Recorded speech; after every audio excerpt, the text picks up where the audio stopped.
Baik, kita akan mempelajari pewarisan sifat IPA kelas 9. Nah, apa-apa saja yang dipelajari di sana, mari kita perhatikan. Nah, pewarisan sifat meliputi materi genetis, sifat beda. Nah, materi genetis terdiri dari kromosom dan gen, sedangkan sifat beda terdiri dari monohibrid dan dihibrid. Nah, sebagai pembelajaran kita ikuti dulu ilustrasinya. Ada di sini kulit. Kulit ini dari jaringan kulit.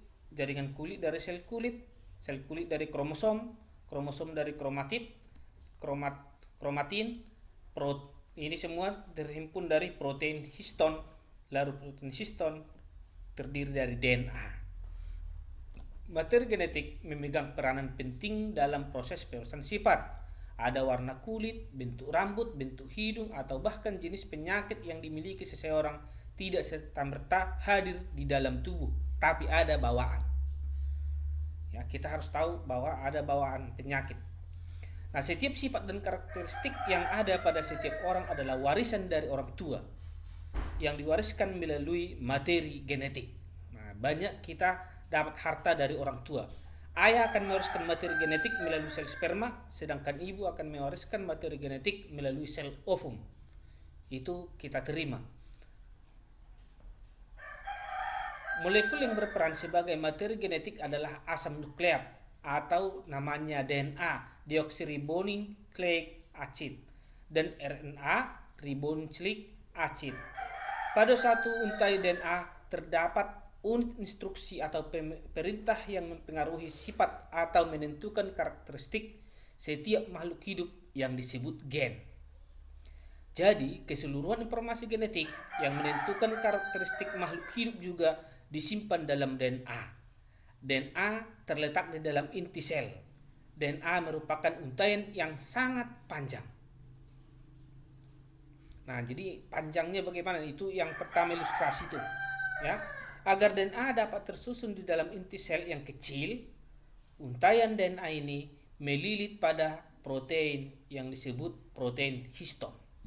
Nah, tempat melilitnya DNA adalah protein histon. Nah, kita akan melihat bagaimana lilitan DNA dengan protein histon membentuk benang-benang kromatin. Pada saat sel akan membelah benang menjadi kromatin, ini akan memadat sehingga namanya membentuk kromosom.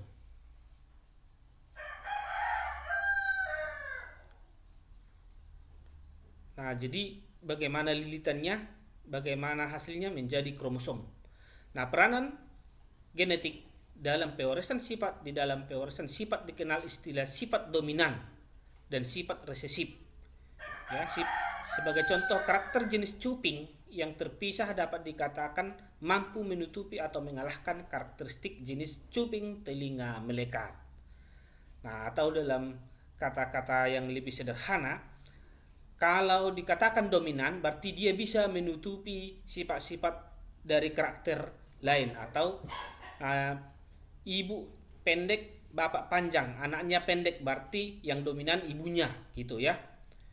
Kalau ayahnya tinggi, putih, mamanya hitam, ternyata anaknya putih, berarti yang putih bisa menutupi yang hitam. Nah, itu jadi dominan dan resesif.